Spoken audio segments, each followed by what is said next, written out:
बात करते हैं धर्मांतरण में नेटवर्क मार्केटिंग की।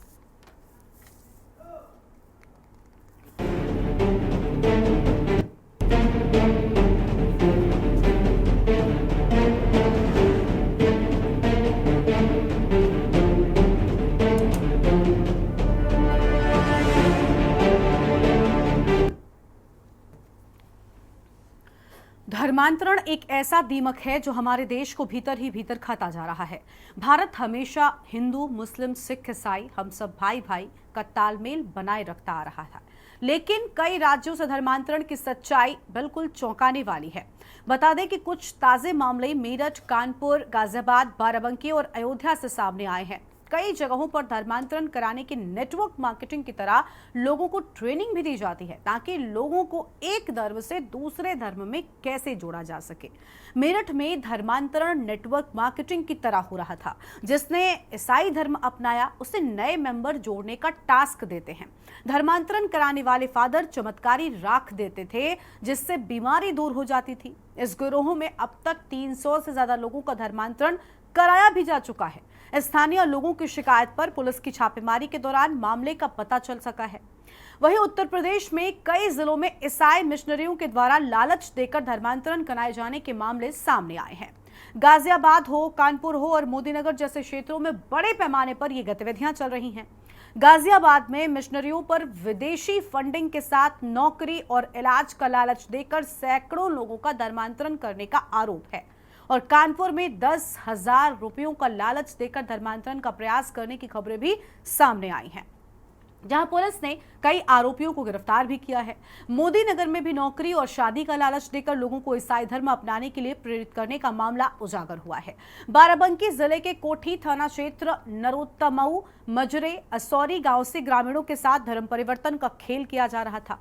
बता दें कि नरोत्तमऊ गांव के असौरी गांव के राजेंद्र के यहां प्रार्थना सभा बताकर धर्म परिवर्तन का खेल हो रहा था, जहां विश्व हिंदू महासंघ के पदाधिकारियों के द्वारा भंडाफोड़ किया गया और धर्म परिवर्तन करा रहे 4 लोगों को कोठी पुलिस ने मौके से ही गिरफ्तार भी कर लिया है। वहीं बात करते हैं अयोध्या जनपद की, जहां कुमारगंज थाने में ईसाई मिशनरियों के द्वारा इलाज के नाम पर चलाए जा रहे प्रार्थना सभा के मामले पर पुलिस ने कार्रवाई करते हुए मुख्य आरोपी अरुण कुमार के खिलाफ मुकदमा दर्ज कर लिया है। मुख्य आरोपी अरुण कुमार जनपद के ही थाना इनायत नगर के मजनाई गांव का रहने वाला है और वो थाना कुमारगंज के तिंदौली गांव में ईसाई मिशनरी के इशारों पर प्रार्थना सभा चलवा रहा था। सूचना मिलने पर पुलिस ने छापा मारा था। छापे में पुलिस को धार्मिक पुस्तकें भी बरामद हुई थी। प्रार्थना सभा में शामिल लगभग 40 लोगों को, जिसमें महिलाएं भी शामिल थी, सभी को थाने लाया गया और पूछताछ के बाद उन सभी को छोड़ दिया गया, जबकि मुख्य आरोपी अरुण कुमार अभी फरार बताया जाता है। दरअसल अयोध्या में लगातार ईसाई मिशनरी द्वारा धर्मांतरण का प्रयास किया जा रहा है। 1 महीने के भीतर ही ये तीसरी घटना सामने आई है और जब पुलिस ने छापा मारा और प्रार्थना सभा के नाम पर धर्मांतरण के खेल को उजागर किया तो हर कोई हैरान रह गया। आज इन्हीं सारे मुद्दों पर करेंगे विस्तार से बातचीत। खास मेहमानों का पैनल हमारे साथ में जुड़ने वाला है। उनसे जानेंगे कि आखिर क्यों धर्मांतरण की घटनाएं लगातार बढ़ती जा रही हैं और क्या वजह है कि धर्मांतरण लगातार होता जा रहा है। खास मेहमान हमारे साथ में जुड़ चुके हैं, इनसे आपका परिचय करवाएंगे। सबसे पहले हमारे साथ में स्वतंत्र बाजपेयी जी हैं, प्रदेश अध्यक्ष हैं अवध राष्ट्रीय बजरंग दल की ओर से। अविरल मलिक हमारे साथ में हैं और प्रवक्ता हैं भारतीय जनता पार्टी की ओर से। राहुल त्रिपाठी हमारे साथ में है, बाराबंकी से हमारे संवाददाता हैं। सारिका गुप्ता हमारे साथ में है, कानपुर से हमारे संवाददाता हैं। प्रवेश पांडे अयोध्या से हमारे साथ हमारे संवाददाता जुड़ चुके हैं। राजू शर्मा मेरठ से संवाददाता हैं और इसके साथ ही कांग्रेस पार्टी के प्रवक्ता अवनीश भी हमारे साथ, माफ कीजिएगा जी, अवनीश भी हैं, उनके साथ में अपनी चर्चा की शुरुआत करेंगे। लेकिन उससे पहले कुछ प्रतिक्रियाएं भी इस पूरे मामले को लेकर सामने आई हैं। सबसे पहले दर्शकों को वो सुनाते हैं। थाना क्षेत्र के नरोत्तमऊ के अंदर के घर पर कुछ लोगों को विधि विरुद्ध तरीके से धर्म संपरिवर्तन कराए जाने की सूचना प्राप्त होने पर तत्काल अभियोग पंजीकृत करते हुए कुल 4 लोगों को गिरफ्तार कर लिया गया, जिनको माननीय न्यायालय के समक्ष प्रस्तुत करते हुए नियमानुसार इनका रिमांड स्वीकृत कराते हुए जिला कारागार भेजा गया है। इसमें पूरी इनकी लिंक तलाशी जा रही है, कहाँ से परिचालित हैं, कहाँ से इनको फंडिंग हो रही है, इसके लिए बैंक अकाउंट वगैरह भी देखे जा रहे हैं, इनके कनेक्शन देखे जा रहे हैं, इनके मोबाइल का विश्लेषण किया जा रहा है मैनुअल आधार पर भी इसका विश्लेषण किया जा रहा है, लिंक जोड़े जा रहे हैं, कहां कहां से क्या क्या हुआ और अब तक इनके द्वारा क्या क्या किया गया है और आगे इनकी क्या योजनाएं हैं, इन सब के बारे में तहकीकात करने के लिए टीमें लगी हुई हैं। इसमें सर्विलांस का भी सहयोग लिया जा रहा है। वह 2 टीमें अलग से गठित की गई हैं जो मैनुअल आधार पर काम कर रही हैं। इसमें जो भी लिंक है, जो भी कनेक्शन है, जो भी लोग इन्वॉल्व हैं, किसी भी तरीके से इन्वॉल्व हैं, उनके विरुद्ध निश्चित तौर पे कठोर वैधानिक कार्रवाई नियमानुसार की जाएगी। थाना कुमारगंज पर दुर्गेश नाम के व्यक्ति से यह सूचना प्राप्त हुई कि तिंदौली गांव में शिवमिलन के घर पर अरुण कुमार नाम के व्यक्ति द्वारा लोगों को धर्म परिवर्तन के लिए प्रेरित किया जा रहा है।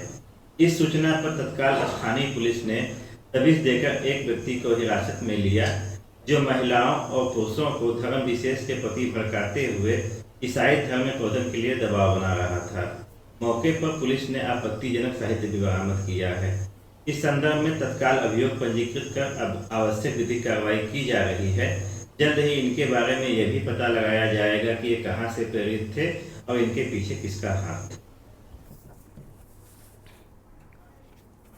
और अब अपनी चर्चा की शुरुआत करेंगे। खास मेहमान हमारे साथ में जुड़ चुके हैं। हमारे साथ में सभी मेहमान जुड़ चुके हैं। स्वतंत्र वाजपेयी जी हैं। सबसे पहले अपने संवाददाताओं से अलग अलग जगहों पर जो घटना सामने आई है एक बार उनका रुख कर लेते हैं और विस्तार से जानते हैं कि आखिर क्या कुछ हो रहा है। प्रवेश पांडे हमारे संवाददाता अयोध्या से हैं, उनका रुख करेंगे। प्रवेश, रामनगरी अयोध्या में ईसाई मिशनरियां पूरी तरीके से एक्टिव हैं। ये तीसरी घटना 1 महीने के भीतर सामने आई है। आखिर किसका संरक्षण है और कौन है जो इस तरीके के एजेंडे चला रहा है? धर्म परिवर्तन के नाम पर लोगों को लालच दिया जा रहा है और लालच देकर उनका धर्म परिवर्तन कराया जा रहा है। फिलहाल एक्शन क्या लिया गया है, पूरी जानकारी क्या है आपके पास? देखिए गरिमा, आपको बता दें कि अगर अयोध्या की बात की जाए तो अयोध्या में जो धर्मांतरण का खेल है वो 1 महीने में लगातार जो है तीसरी बार ये फलफूलता हुआ नजर आ रहा है। वहीं पुलिस प्रशासन लगातार कार्रवाई भी करता हुआ नजर आ रहा है। अगर बात की जाए अयोध्या जनपद में तो अयोध्या जनपद में मिल्कीपुर तहसील और बीकापुर तहसील अंतर्गत धर्मांतरण का खेल चल रहा है। ईसाई मिशनरी के जो लोग होते हैं वो जाते हैं, अक्सर ग्रामीण क्षेत्र को टारगेट बनाते हैं, वहां के लोगों को बताते हैं कि अगर आप परेशान हैं, आपको कोई दिक्कत है तो आपके लिए प्रार्थना सभा में वहां आप ठीक हो जाएंगे। ये बाकायदा उनको बस के माध्यम से या ट्राली ट्रैक्टर के माध्यम से प्रार्थना सभा ले जाते हैं और वहां पर धर्मांतरण का खेल करते हैं। लेकिन जैसे ही पुलिस को सूचना मिलती है पुलिस भी पहुंचती है। यही नहीं, पुलिस 40 लोगों को भी मौके पर बैठा के बाकायदा पूछताछ करती है। कई लोगों को जो है मुकदमा लिख के जेल भी भेजा है। लेकिन अगर बात की जाए इस धर्मांतरण का जो खेल है ये रुकने का नाम नहीं ले रहा है। वहीं दूसरी तरफ अगर प्रार्थना सभा की बात की जाए तो वहाँ पे धार्मिक पुस्तकें, बाइबिल, ये तमाम अन्य किताबें भी वहाँ से बरामद की जाती हैं।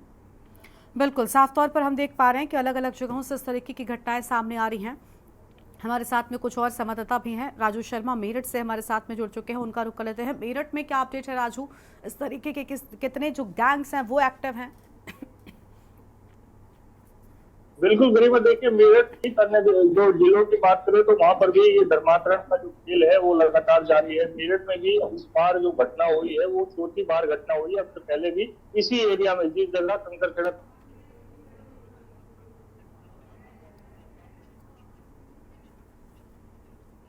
राजू, आपकी आवाज नहीं मिल रही है। बिल्कुल, देखिए गरिमा, आवाज आ रही है? हाँ बोलिए बोलिए, अभी आ रही है।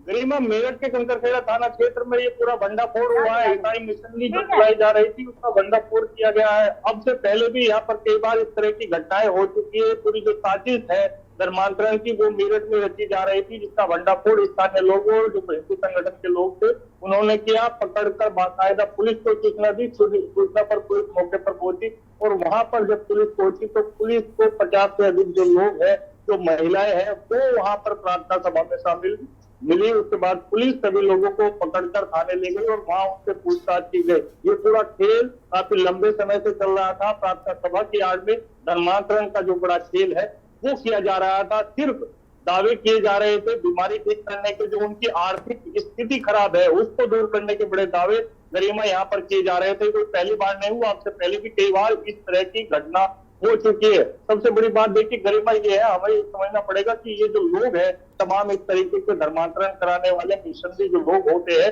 वो केवल सिर्फ उन लोगों को टारगेट करते हैं जो आर्थिक रूप से कमजोर होते हैं। कभी कुछ लोग होते हैं खासकर वो महिलाओं को टारगेट करते हैं, क्योंकि महिलाएं अधिकतर जो है प्रलोभन में जल्दी आ जाती है। इसलिए प्रार्थना के काल में लोगों को बुलाते हैं, महिलाओं को बुलाते हैं, पहले उन्हें प्रार्थना कराते हैं और फिर शांति की बात करते हैं कि देखिए प्रार्थना करने के बाद आपको कितनी शांति प्राप्त हो रही है। अगर कोई बीमारी है तो बाकायदा एक जो बबूत हम कहेंगे वो जो है राख टाइप उसको दे दी जाती है, उसमें कुछ दवाइयां मिलाई जाती है पैरासीटामोल टाइप की, और उससे जो हल्की फुल्की बीमारियां होती है सर दर्द और बुखार उसमें तुरंत आराम लग जाता है। तो इसके नाम पर बीमारी ठीक करने के जो बड़े दावे है वो भी इन लोगों के द्वारा किए जाते हैं। साथ ही शादी कराने की बात कही जाती है कि अगर आपका लड़के की शादी नहीं हुई है, लड़की की शादी नहीं है, वो भी जो ये पूरी टीम है वो आपकी लड़की की शादी कराएगी और आर्थिक रूप से जो आप परेशान चल रहे हैं उसमें भी आपकी मदद की जाएगी। रोजगार के नाम पर आपका जो कर्जा है उसे उतरवाने के नाम पर ये बड़ी मदद के जो दावे है वो करते हैं। और उसके बाद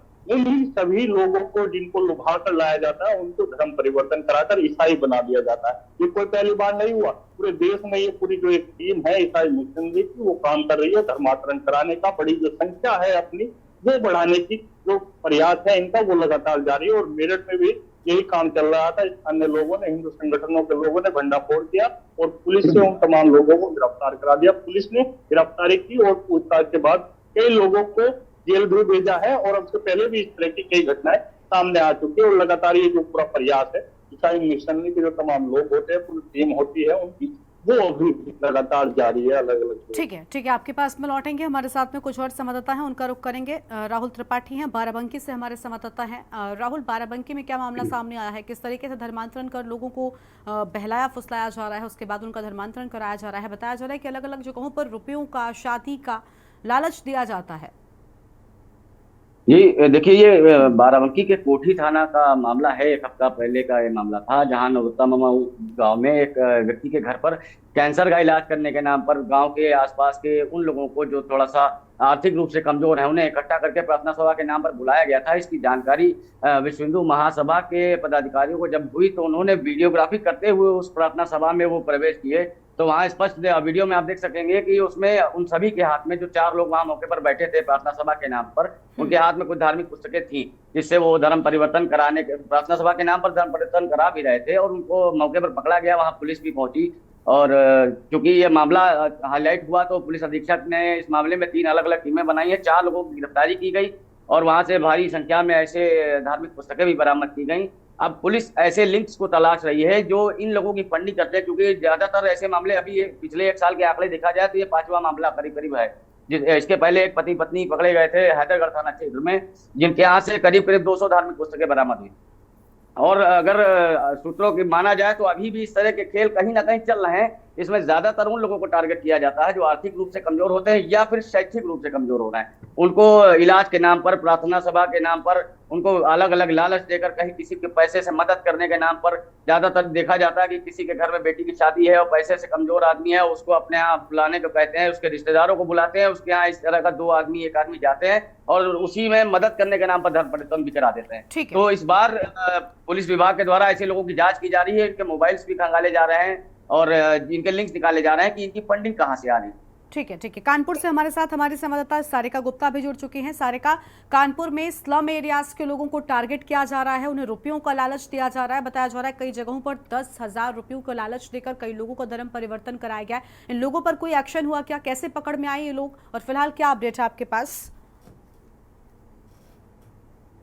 अनम्यूट कीजिए सारिका, अनम्यूट कीजिए। हाँ बोलिए, आवाज आ रही है आपकी। जिस तरीके से कानपुर शहर में धर्मांतरण का मामला एक बड़ी समस्या बना हुआ है और यही वजह रही है कि धर्मांतरण को लेकर जो प्रशासन है और शासन है वो काफी चिंतित है। अभी तक की कानपुर शहर के कई थानों में दर्जनों मामले हैं जो सामने आ चुके हैं और अब धर्मांतरण ने नया रूप ले लिया है। जिस तरीके से लोगों के साथ अब उन्हें रुपयों का लालच देकर उनके जो नीड्स है उनको पूरा करने की बात कहकर लोग धर्मांतरण की तरफ उनको आकर्षित कर रहे हैं। और ये जो मामले हैं ये लगातार पुलिस के संज्ञान में है। पुलिस कई मामलों में जांच भी कर रही है और इन मामलों की जैसे ही सूचना बजरंग दल को या फिर हिंदू परिषद को लगती है तो वो तुरंत प्रशासन से और पुलिस कमिश्नरेट कानपुर में जाकर इसकी FIR दर्ज करवाते हैं, जांच करवाते हैं और फिर धर्मांतरण के जो केस है उनको लेकर चिंता व्यक्त करते हैं।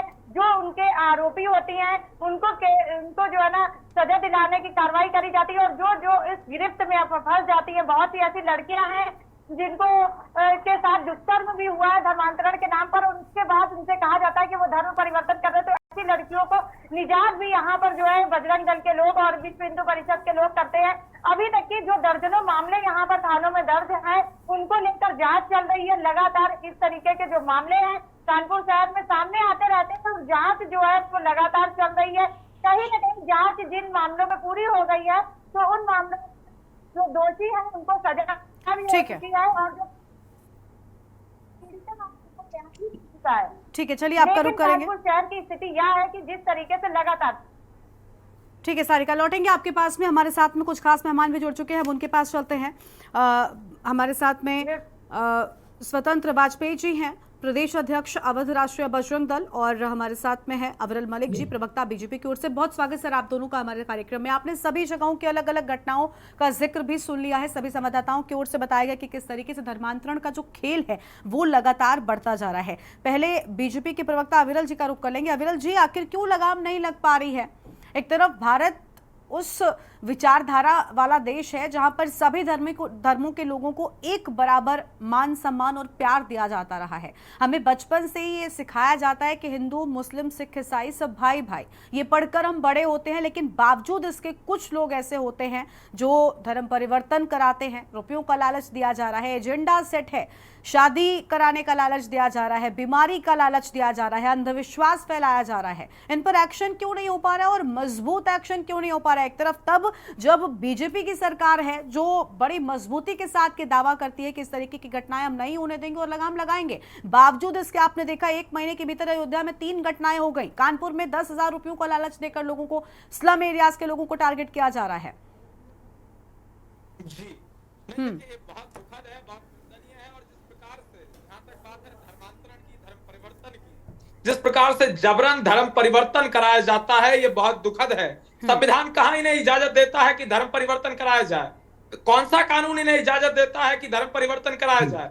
और ये बिल्कुल इलीगल है, इनके ऊपर कड़ी कार्रवाई होना तय है। इस प्रकार के लोग अगर उत्तर प्रदेश में इस प्रकार की हरकत करते हैं तो इन्हें स्पष्ट रूप से जान लेना चाहिए कि इनके ऊपर कड़ी कार्रवाई की जाएगी और सरकार, पुलिस प्रशासन निश्चित रूप से कठोरतम कार्रवाई, दंडात्मक कार्रवाई इनके ऊपर निश्चित रूप से करेगी। रही बात भारतीय जनता पार्टी की, हमारा ये बिल्कुल स्पष्ट मानना है, एक हिंदू को अच्छा हिंदू होना चाहिए, एक मुसलमान को अच्छा मुसलमान होना चाहिए, एक सिख को अच्छा सिख होना चाहिए, एक ईसाई को अच्छा ईसाई होना चाहिए, अपने रीति रिवाज का स्वतंत्रता पूर्वक पालन करना चाहिए, लेकिन किसी अन्य धर्म के व्यक्ति के मामले में इंटरफेयर नहीं करना चाहिए। जबरन किसी का धर्म परिवर्तन नहीं कराना चाहिए, किसी को जबरन नहीं कहना चाहिए, प्रेशराइज नहीं करना चाहिए, किसी को लालच नहीं देना चाहिए धर्म परिवर्तन के लिए, किसी को पैसे देकर ये नहीं कहना चाहिए कि आप गरीब हैं या आपकी बेटी की शादी करा देंगे, उसमें इतना पैसा दे देंगे, आप गरीब हैं, आपको 50,000 रुपया, 2 लाख रुपया, 5 लाख मदद दे देंगे आर्थिक रूप से। उसके लालच में अगर ये लोग इस प्रकार की हरकत कराते हैं तो ये गैर कानूनी है और इनके ऊपर कार्रवाई, कड़ी कार्रवाई होना तय है। और ये उत्तर प्रदेश की सरकार है जो कार्रवाई करती है, ये हमारी सरकारें हैं जो कार्रवाई करती हैं। जहां जहां भारतीय जनता पार्टी की सरकारें हैं वहां कार्रवाइयां होती हैं। लेकिन और राज्यों में क्या हो रहा है? क्योंकि सब पूरे देश में इस प्रकार की इनकी कमेटियां हैं, पूरे देश में इस प्रकार की हरकतें चल रही हैं, लेकिन वहां क्या होता होगा आज हमें सोचने की जरूरत है, आत्ममंथन करने की जरूरत है। जहां की मुख्यमंत्री जय श्री राम का नारा सुनकर लोगों को गुंडा कहती है और गाड़ी से दौड़ती है उनकी तरफ, उस राज्य में क्या होता होगा? मैं ममता बनर्जी की बात कर रहा हूं और पश्चिम बंगाल राज्य की मैं बात कर रहा हूं और कांग्रेस के अनेकों प्रदेश हैं, हिमाचल प्रदेश की बात कर ली जाए, साथ साथ पंजाब में अनेकों इस प्रकार की घटनाएं सामने आती हैं। पंजाब में क्या कुछ हो रहा होगा? वहां की सरकारें ध्यान नहीं दे रही हैं। तो ये कौन सा सेकुलरिज्म है आखिर? सेकुलरिज्म के हम सबसे बड़े समर्थक हैं, भारतीय जनता पार्टी सबसे बड़ी समर्थक है सेकुलरिज्म की, और सेकुलर सिविल कोड आना चाहिए। तो प्रधानमंत्री नरेंद्र मोदी जी ने लाल किले से स्पष्ट रूप से कहा 15 अगस्त के दिन, इस विषय को इन्हें समझना चाहिए। हम तो सेकुलरिज्म की बात करते हैं, लेकिन ये कौन से तथाकथित सेकुलर लोग हैं जो सेकुलरिज्म का चोला ओढ़कर अपराध करने के कार्य करते हैं? इस प्रकार के अपराधी प्रवृत्ति के लोगों के ऊपर कड़ी कार्रवाई होना तय है और निश्चित है।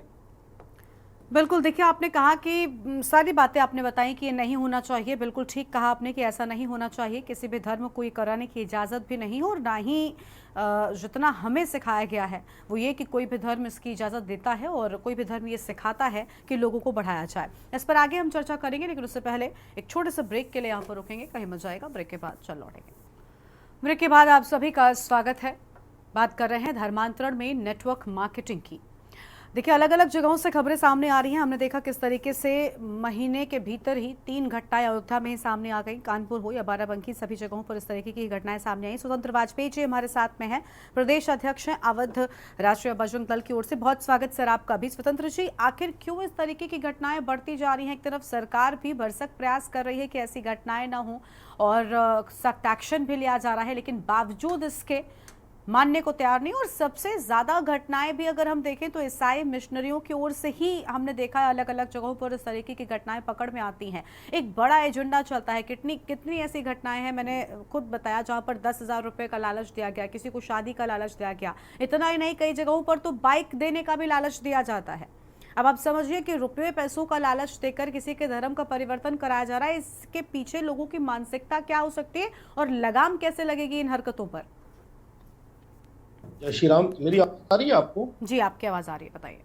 जी, देखिए, ये समस्या आज की नहीं है। ये समस्या बहुत पुरानी है, देश की आज़ादी से पहले की है। जब से भारत में अंग्रेजों का आगमन हुआ, ये समस्या तब से चली आ रही। जिसको देखो वो मुंह उठाकर भारत की ओर चल देता है। भारत एक सनातन देश रहा है और जब अंग्रेज आए तो उन्होंने यहाँ की शिक्षा व्यवस्था देखी, शिक्षा पद्धति देखी, यहाँ के विश्वविद्यालय देखे। दुनिया भर से लोग भारत में पढ़ने आते थे और उनको लगता था कि उनका ईगो था कि वो किस तरह से विश्व गुरु, भारत जैसा देश एक विश्व गुरु कैसे हो सकता, क्योंकि वो हमको हेय दृष्टि से देखते थे। उनको लगता था कि हम इन पर शासन करते हैं और ये लोग, इन लोगों का विज्ञान इतना उन्नत है, इन लोगों की शिक्षा इतनी उन्नत है। हर गांव में 10-10 गुरुकुल खुले हुए हैं, हर बच्चा एजुकेटेड है, हर महिला एजुकेटेड है। तो इन लोगों की शिक्षा व्यवस्था इतनी उन्नत कैसे है? तो उन्होंने एक षड्यंत्र शुरू किया। उन्होंने अपने पादरी, क्योंकि वो स्वयं उस वक्त शासन कर रहे थे तो उनके लिए चीजें आसान थी, उन्होंने सबसे पहले मैकाले का नाम आपने सुना ही होगा। मैकाले जब भारत आया तो उसने ये सब चीजें देखी। उसके बाद उसने वहां पर जाकर के वायसराय से बात करी कि हम इनकी शिक्षा व्यवस्था पर सबसे पहले हमला करें।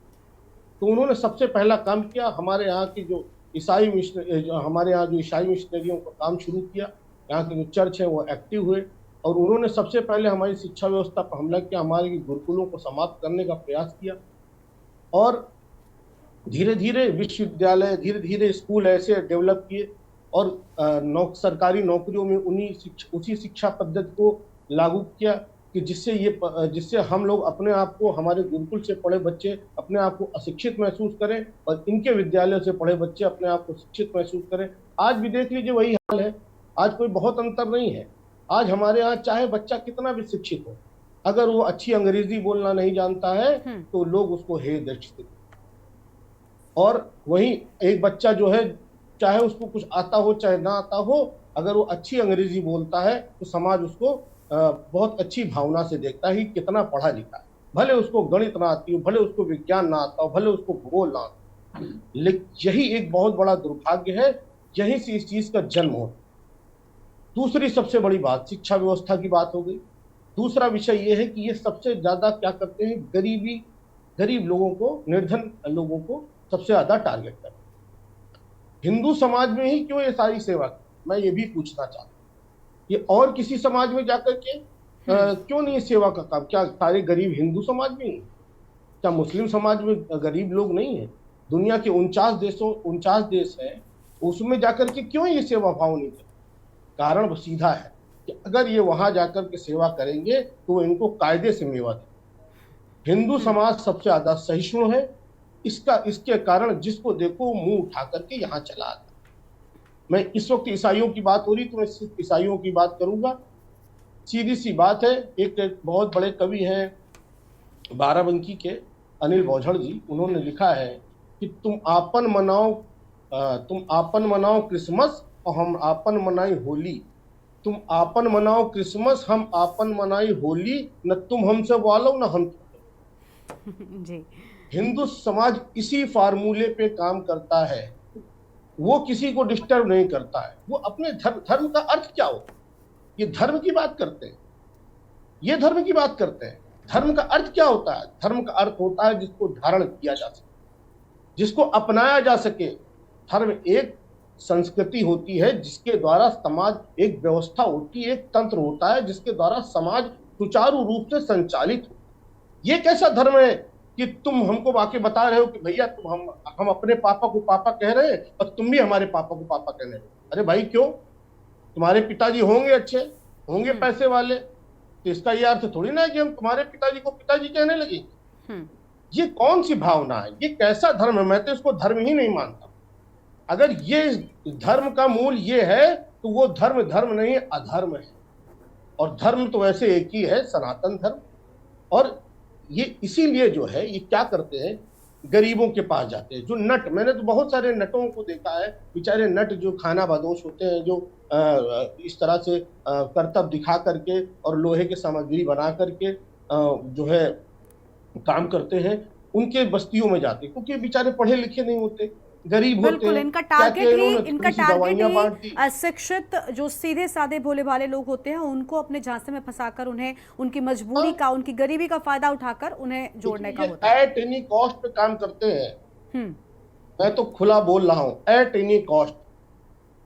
आप शिक्षा की बात करते हैं, आप पैसे की बात करते हैं, आप प्रलोभन की बात करते हैं। ये वो प्रलोभन देते हैं कि मैं इस कैमरे पे बोल नहीं सकता। ये जो आपके सब पत्रकार बंधु आपके साथ जुड़े हुए हैं, ये सब हकीकत जानते हैं। ठीक है, लेकिन हर कैमरे की एक मर्यादा होती है, हर एक मंच की एक मर्यादा होती है। तो उस मर्यादा को देखते हुए हम उस विषय को रख नहीं सकते। ये इतनी गिरी स्तर पर जाकर के प्रलोभन देते हैं कि कोई भी साधारण मनुष्य जो है वो डोल सकता है। ठीक है, लेकिन भगवान का धन्यवाद है कि हम लोग सनातन धर्म में पैदा हुए हैं और हम लोगों को डिगाना बहुत कठिन है। और जब तक राष्ट्रीय बजरंग दल जैसे संगठन भारत में काम कर रहे हैं, हिंदू समाज जागृत है। हिंदू समाज के संगठन में केवल बजरंग दल की, राष्ट्रीय बजरंग दल की बात नहीं करता हूँ, तो सभी हिंदू संगठनों की बात करता हूँ कि अगर वो काम कर रहे हैं तो उसके नाते हिंदू समाज बचा।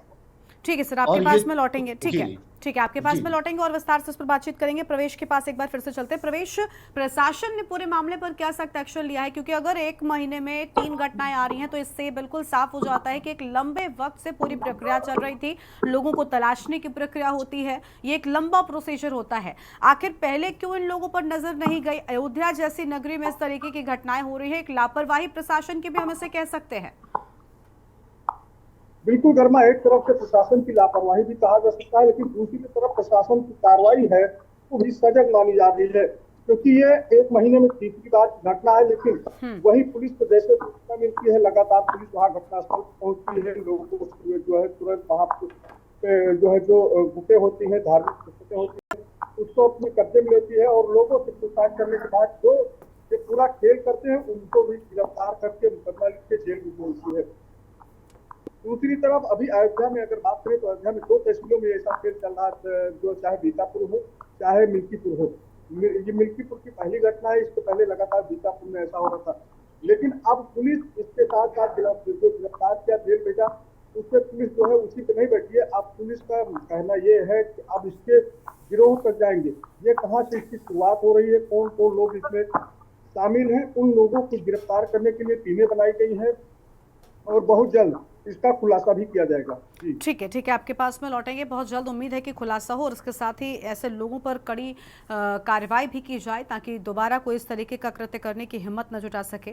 ठीक है, अविरल मलिक जी के पास चलते हैं। अविरल जी, देखिए, सरकार की बड़ी जिम्मेदारी हो जाती है और स्थानीय प्रशासन अलग अलग जगहों पर अगर एक्टिव रहे तो इस तरीके के जो मंसूबे होते हैं लोगों के वो पूरे नहीं हो पाएंगे। सबसे अहम रोल उसका होता है। मैंने पहले जब आपसे सवाल किया तो आपने कहा ऐसा नहीं होना चाहिए, बिल्कुल ठीक बात है, लेकिन आपने मेरे मूल सवाल का जवाब नहीं दिया, वो ये कि आखिर सरकार क्यों एक्शन नहीं ले रही है? योगी सरकार है जो मतलब इन सारे मुद्दों को बड़ी प्राथमिकता के साथ में आप इस पर बात करते हैं। आप कहते हैं हम धर्मांतरण नहीं होने देंगे, अलग अलग जगहों पर इस तरीके की घटनाएं नहीं होंगी, लेकिन बावजूद इसके अगर एक के बाद एक घटनाएं सामने आएंगी तो ये तो बिल्कुल साफ हो रहा है कि एजेंडा है और लंबे वक्त से चल रहा है, उस पर कोई डर नहीं है। जी नहीं, देखिए, निश्चित रूप से कार्रवाई की जाएगी। सरकार के संज्ञान में विषय आया है तो कार्रवाई होना तय है। और रही बात इस मुद्दे की, तो ये मुद्दा मीडिया तक पहुंचा, मीडिया के माध्यम से आपके चैनल के द्वारा ये उठाया जा रहा है, तो मैं आपका धन्यवाद विशेष रूप से करना चाहूंगा, आपके चैनल का आभार व्यक्त करना चाहूंगा, आपकी टीम का आभार व्यक्त करना चाहूंगा। लेकिन बड़ी बात यह है, ये उत्तर प्रदेश ही है, ये हमारी सरकारें हैं जहां जिन राज्यों में वही ये मुद्दे उठते हैं, वही निष्पक्षता से मीडिया चैनल दिखा पाते हैं। उन राज्यों में क्या होता है, क्या होता होगा, कल्पना करना आवश्यक है। उत्तर प्रदेश में घटना घटित हुई है, कार्रवाई होना तय है, ये तो एक अलग विषय है। और उत्तर प्रदेश में खौफ है, कानून का खौफ है, सब अपराधियों के अंदर कानून का खौफ है। जो अपराध करता है उसके ऊपर कार्रवाई होनी भी तय है। और रही बात पश्चिम बंगाल की, रही बात पंजाब राज्य की, रही हिमाचल प्रदेश की बात, तो उन राज्यों में आखिर क्या हो रहा है, और वो तो देखने को भी मिल रहा है। जिस प्रकार से जम्मू कश्मीर में उमर अब्दुल्ला ने ओथ लिया है, जम्मू कश्मीर के मुख्यमंत्री उमर अब्दुल्ला बने हैं, तत्काल आतंकवादियों के मंसूबे जिस प्रकार से मजबूत हैं, जिस प्रकार से उनका जो मॉरल है वो बहुत ज्यादा हाई हो चुका है, और एक प्रकार से जिस तरीके की पॉजिटिविटी आतंकवादियों के अंदर आई है उमर अब्दुल्ला के चीफ मिनिस्टर बनने के बाद, आतंकवाद की घटनाएं घटित हो रही हैं। उन राज्यों में क्या हो रहा है जहां विपक्ष की सरकारें हैं, और मीडिया के ऊपर भी किस प्रकार का प्रहार किया जाता है, पत्रकारों का अपमान किया जाता है विपक्ष के द्वारा। सवाल तो विपक्ष के ऊपर भी उठना आवश्यक है। और विपक्ष इस मामले में क्या कहेगा? ये मामला हुआ है, ये घटना घटित हुई है। मैं तो आपके चैनल के माध्यम से अखिलेश यादव जी तक इस बात को पहुंचाना चाहूंगा और जानना चाहूंगा, इस विषय पर सोशल मीडिया प्लेटफॉर्म एक्स पर पोस्ट करेंगे कि नहीं करेंगे? इस पर आरोप लगाएंगे कि नहीं लगाएंगे किसी के ऊपर? क्योंकि इसमें वोट बैंक पॉलिटिक्स है। अखिलेश यादव जी की इसमें क्या उनका रोल है, मैं ये जानना चाहूंगी। हर मुद्दे पर विपक्ष को जोड़ना, आपको क्या उनका इसमें किरदार नजर आ रहा है? सवाल है। देखिए, जहां तक बात है विपक्ष की, विपक्ष का एक जो धर्म होता है वो है कि हर विषय पर वो आवाज उठाए। वो कहते हैं कि ये हमारा धर्म है, तो यहां भी अपना धर्म निभा लें। और जगह तो वो बहराइच में पहुंच जाएंगे सरकार के ऊपर आरोप लगाने के लिए, और जिहादी तत्वों को बचाने के लिए, हमलावरों को प्रोटेक्ट करने के लिए वहां तो पहुंच जाएंगे। राम गोपाल के विषय पर वो नहीं बोलेंगे, हत्यारों की मदद करने के लिए एक प्रकार से वो बोलेंगे और कहेंगे कि जिसका एनकाउंटर हुआ उसका नाम बताने की भी मीडिया को आवश्यकता नहीं थी। राजनीतिक मुद्दा मुझे लगता है नहीं होना चाहिए। ठीक है, आप अखिलेश यादव जी का नाम ले रहे हैं, लेकिन सबसे पहले यहाँ पर प्राथमिकता ये बनती है कि अगर सरकार और स्थानीय प्रशासन सख्त एक्शन लेंगे, फिलहाल सत्ता में आप हैं, तो कहीं ना कहीं ऐसे लोगों पर लगाम लग जाएगी। अखिलेश यादव या किसी भी अन्य दल का नाम लेने से कोई फायदा नहीं, ये राजनीतिक मुद्दा नहीं है और ना ही हम उस पर चर्चा कर रहे हैं। तो मुझे लगता है उसमें थोड़ा सा बचना चाहिए आपको, और सिर्फ धर्मांतरण को ध्यान में रखना चाहिए। ठीक है, स्वतंत्र वाजपेयी जी कुछ कह रहे हैं, उनका रुख कर लेंगे। स्वतंत्र जी बताइए कि जो है विपक्ष की इसमें क्या भूमिका है? सत्ता में तो सत्ताधारी दल है। बिल्कुल सर, बिल्कुल सर, हम वही कह रहे हैं ना। अगर अखिलेश यादव सत्ता में होते तो हम सवाल उनसे पूछते। मैं इसका उत्तर देता हूँ। हाँ सर, बोलिए। तारा सिंह जी से आग्रह है, थोड़ा सा अनम्यूट कर लें। हाँ प्लीज, जो लोग फिलहाल नहीं बोल रहे हैं खुद को म्यूट रखें। बोलिए। देखिए, बात ये है कि योगी सरकार ने अभी एक कानून लेकर के आई है सोमवार को।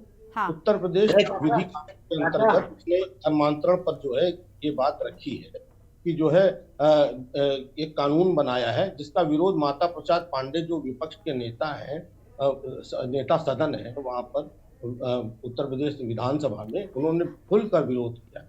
भाई क्यों विरोध किया है? इसमें क्या गलत है? वो कह रहे हैं इसका दुरुपयोग होगा। कैसे दुरुपयोग होगा? ये तो वही है कि जो है चोर की दाढ़ी में तिनका वाला, तो चोर की दाढ़ी में तिनका वाला हाल है। मतलब इसका क्या कारण है? उनको क्या आपत्ति है? हमें तो कोई आपत्ति नहीं है। हमें तो कोई आपत्ति नहीं है कि आप बिल्कुल, भाई अगर कोई हिंदू लड़का किसी अन्य धर्म की लड़की को प्रलोभन दे करके उसको बरगला करके उसके साथ दुर्व्यवहार करता है या उसको अपने धर्म में लाता है, ठीक है, तो उसके साथ भी वही व्यवहार। बिल्कुल, हर धर्म में हर व्यक्ति पर एक ही एक्शन होना चाहिए, सबके लिए एक नियम होना चाहिए। बिल्कुल ठीक है। स्वतंत्र जी, मैं लौटूंगी आपके पास में, मैं लौटूंगी। आपको माफी के साथ यहाँ पर रोक रही हूँ, कुछ संवाददाता हमारे साथ में बने हुए हैं। सबसे पहले तो प्रवेश, बहुत शुक्रिया आपका हमारे साथ जुड़ने के लिए, अहम जानकारी के लिए। राजू और राहुल, आपका भी शुक्रिया हमारे साथ अहम जानकारी साझा करने के लिए। दारा सिंह जी अभी हमारे साथ में जुड़ चुके हैं, समाजवादी पार्टी के नेता हैं, उनका भी रुख करेंगे, उनसे जानेंगे कि आखिर इस पूरे मामले पर उनकी क्या प्रतिक्रिया है। दारा सिंह जी, बहुत स्वागत आपका। हम ये जानना चाहेंगे कि देखिए, धर्मांतरण की घटनाएं प्रदेश में रुकने का नाम नहीं ले रही हैं। एक तरफ सरकार इतनी सख्ती के साथ में कहती है कि हम धर्मांतरण नहीं होने देंगे, लेकिन अलग अलग जगहों पर ईसाई मशीनरियां जो हैं वो अभी भी एक्टिव हैं। लोगों को रुपए, पैसे, शादी ब्याह के नाम पर उन्हें लालच दिया जा रहा है। कई जगहों पर बाइक देने की बात सामने आई है। कानपुर में स्लम एरियाज को जोड़ने की घटनाएं सामने आई हैं। 10,000 रुपयों को लालच देकर कुछ व्यक्तियों का धर्म परिवर्तन कराया जा रहा है। इस सब के पीछे किसे जिम्मेदार मान रहे हैं?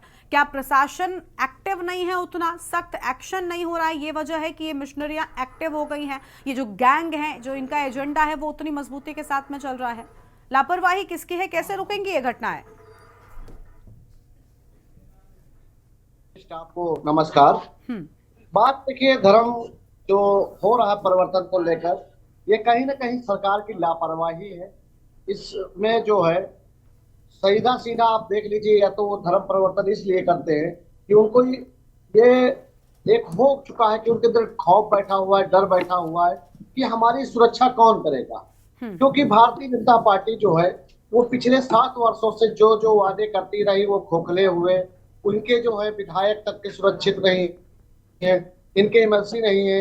अब तो लखनऊ में ये हो गया कि लखनऊ में इनके सरकारी आवास तक के बदमाश लोग जाके अज्ञात लोग हमला कर दे रहे हैं। तो जब सरकारी आवास सुरक्षित नहीं तो देश का जनता या प्रदेश का नागरिक कैसे सुरक्षित हो सकता है? कहीं ना कहीं जो ये धर्म परिवर्तन का कई बार मैंने मामला ये उठाया भी था और भारतीय जनता पार्टी इसमें सोई हुई थी। शायद आज भाजपा वाले जाग गए होंगे आपके न्यूज चैनल पर देखने के बाद, और आपके जो हमारे साथी बैठे हुए भारतीय जनता पार्टी के प्रवक्ता जी, ये भी खूब ही समझ चुके होंगे कि देखिए, ढोल जो होती है वो बजाने में अच्छी लगती है, मगर वो जब उठती है ना तो कोई काम की नहीं बनती। भारतीय जनता पार्टी उसी तरह हो गई है। बजती तो बहुत तेज है, डकरती बहुत तेज है, चिल्लाती बहुत तेज है, मगर वो किसी को सुरक्षा नहीं दे सकती है। किसी को हो सकता है किसी की आर्थिक कमजोरी रह चुकी हो, ये भी होता है कि जो आपने अभी बताया कि लालच की वजह से कर रहे हो। तो भाई देखिए, इस समय किसान भी परेशान है, व्यापारी भी परेशान है। अरे गरिमा जी, यादव जी से पूछिए कि वो धर्म परिवर्तन के खिलाफ है कि उसके पक्ष में? बस पहले तो इस प्रश्न का उत्तर दें। बिल्कुल जी, सुन तो लीजिए, हम तो आपकी सुन रहे थे। अब सर दारा सिंह जी, देखिए किसानों पर हम चर्चा करते हैं, ऐसा नहीं है कि हमारे चैनल पर किसानों को लेकर, महिलाओं को लेकर चर्चा नहीं होती, लेकिन आज मुद्दा धर्मांतरण का है तो उस पर खुलकर विचार रखिए। बिल्कुल भाई साहब, विषय पे आइए। बोलिए सर। दारा सिंह जी, मैं तो कह रहा था, देखिए कहीं ना ये सरकार पूरी तरह से फेल हो चुकी है। सरकार को पहले तो इस पे जांच बैठानी चाहिए, सरकार को जांच करना चाहिए कि आखिर ये हो क्यों रहा। भारी संख्या में लोग जाति अपना धर्म क्यों बदलना चाह रहे हैं, क्यों वो डरे हुए हैं, क्यों नहीं उनको सुरक्षा का आश्वासन दे पा रही है?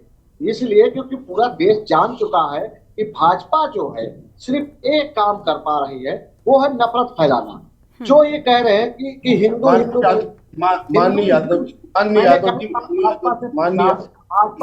स्वतंत्र जी, मैं इसके बाद आपके पास से पूछा कि ये बता दीजिए कि हिंदू का जननी कौन है, हमको बता नहीं पा। भाई मैं मूर्ख आदमी हूँ, मैं अज्ञानी हूँ, हो सकता नहीं समझ सकता हूँ, मगर मेरा आप उस पर नफरत नहीं कर सकते हो, आप मुझे किसी और कंपेयर नहीं कर सकते हो, मगर आप मेरा मार्गदर्शन भी नहीं करना चाहते हो और आप मुझे शूद्र भी बना देते हो। आप मुझे मेरे घर खाली करने के बाद मेरा आवाज भी। दारा सिंह जी, आप किस तरह की बातें कर रहे हैं? सर, हम जातिवाद पर कोई चर्चा नहीं कर रहे हैं। आप पहले, यही तो बात है ना कि आप पहले इन सब चीजों से आगे बढ़ेंगे तो आप कहीं पहुंचेंगे। धर्मांतरण पर बात हो रही है, यहाँ कोई ब्राह्मण ठाकुर पर चर्चा नहीं है। दारा सिंह जी, आप धर्मांतरण के यहाँ समाजवादी पार्टी, मैंने पहले भी कहा था कि राजनीति थोड़ा सा दूर रखिए ना। धर्मांतरण एक विषय है और ऐसा नहीं है कि इसमें यादव कैटेगरी को नहीं जोड़ा जा रहा है। सर, यादव लोगों को भी जोड़ा जा रहा है, तो आप यादव, ठाकुर, पंडित इससे बढ़िए ना। पार्टी का स्टैंड रखने के लिए, स्टैंड क्लियर करने के लिए आप यहाँ बैठे हैं, तो समाजवादी पार्टी का ऑफिशियल स्टैंड इस विषय पर क्या है? बिल्कुल। और आप अगर यादवों तक सीमित रह जाएंगे तो चर्चा अलग जगह पर चली जाएगी। ये कोई यादवों पर चर्चा में नहीं है, ठीक है? आप धर्मांतरण पर बोलिएगा सर।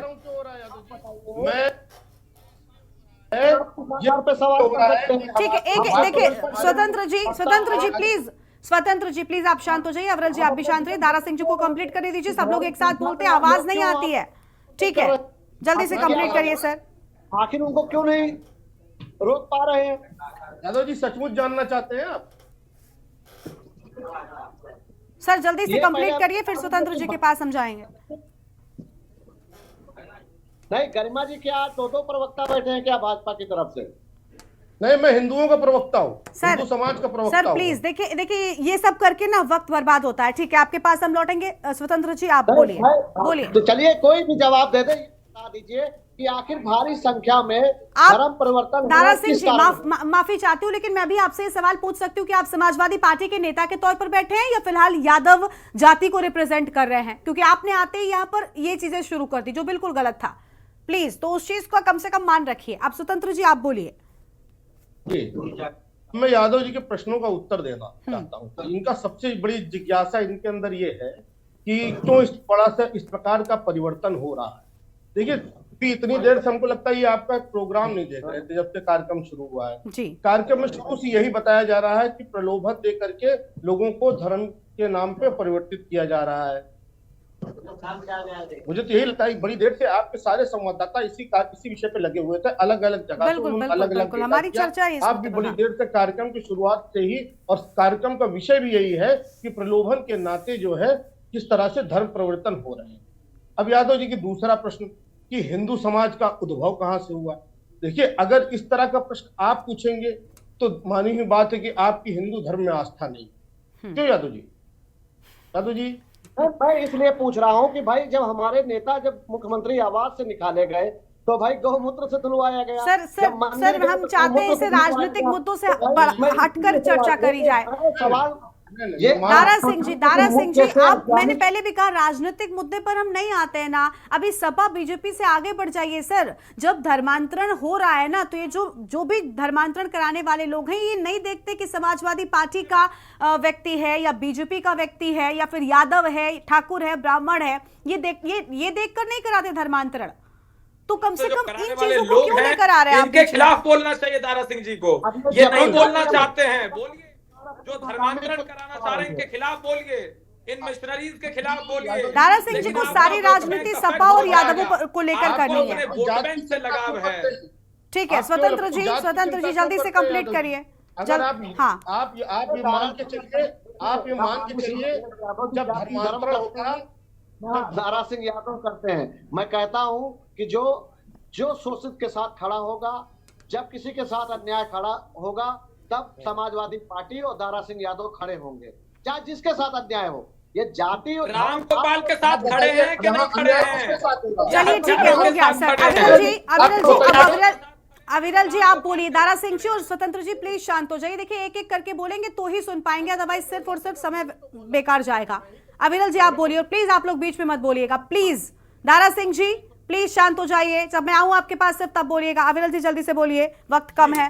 ये कह रहे थे ये सत्य के साथ खड़े हैं, गरीब के साथ खड़े हैं, ये वो जो इन्होंने अभी कहा। मैं तो केवल इनसे इतना जानना चाहता हूँ बहराइच वाले मामले में किसके साथ खड़े हैं, और जिस पर आज चर्चा चल रही है फिर वही बात आप शुरू कर देते हैं। अन्य मुद्दों पर क्यों जा रहे हैं? धर्मांतरण पर बात करिए ना। आपको सपा का स्टैंड जानना है, कब किस मुद्दे पर वो क्या ले रहे हैं। हर कोई यही करेगा तो फिर चर्चा का मतलब क्या है? बिल्कुल, देखिए मैं केवल इनसे इतना जानना चाहता हूं कि समाजवादी पार्टी का, अखिलेश यादव जी का ऑफिशियल स्टैंड इस घटना पर क्या है। ये के न्यूज पर कृपया करके स्पष्ट कर दें, और ये भी बता दें कि ये इन्हें वोट बैंक से लगाव है या उन लोगों से लगाव है जिनके ऊपर ये अत्याचार किया जा रहा है और जबरन धर्म परिवर्तन कराया जा रहा है। ठीक है, स्वतंत्र जी मैं आपसे ही जानना चाहूंगी। देखिए, दो पार्टियों के प्रवक्ता बैठे हुए हैं, ठीक है, वो अपने अपनी पार्टी के बचाव में अपनी अपनी पार्टी के लिए बड़ी बड़ी बातें करेंगे, चाहे समाजवादी पार्टी हो या फिर बीजेपी हो। लेकिन क्या लग रहा है, क्या सरकार ठीक एक्शन ले रही है? मैं आपसे जानना चाहूंगी। सत्ता में फिलहाल बीजेपी की सरकार है, क्या सत्ता पक्ष की ओर से ठीक एक्शन लिया जा रहा है? और अगर लिया जा रहा है तो इतनी घटनाएं क्यों आ रही हैं? आप इतनी प्रक्रिया से, इतने एक्शन से संतुष्ट हैं? देखिए, सरकार तो वो कर रही है जो एक लीगल प्रक्रिया है। किसी ने शिकायत करी कि जो है भाई हमारे साथ अन्याय हुआ, तो उन्होंने एक मुकदमा दर्ज कर दिया और उस मुकदमे की कार्रवाई शुरू हो गई, उस पर एक्शन हो गया। लेकिन बात ये नहीं है, मैं यादव जी की बात से असहमत हूँ। मैं केवल इतना जानना चाहूँ, इन्होंने आते ही जातिवाद फैलाना शुरू कर दिया। हमारे हिंदू समाज की सबसे बड़ी दुर्भाग्य यही है कि हम लोग जात से ऊपर सोच ही नहीं पा रहे, इसीलिए हमारी ये दुर्दशा, और कोई बात नहीं है। कंधों से ऊपर जाति नहीं, कंधों से ऊपर छाती नहीं होती, और धर्म से बड़ी कोई जाति नहीं होती। यादव जी आप ये जान लीजिए, आप यहाँ बैठकर जो इतने शान से आपने यादव जी लिखा है, जब आप हिंदू नहीं रहेंगे तो इस यादव उपजाति के लिए लिखने के लिए तरस जाएंगे।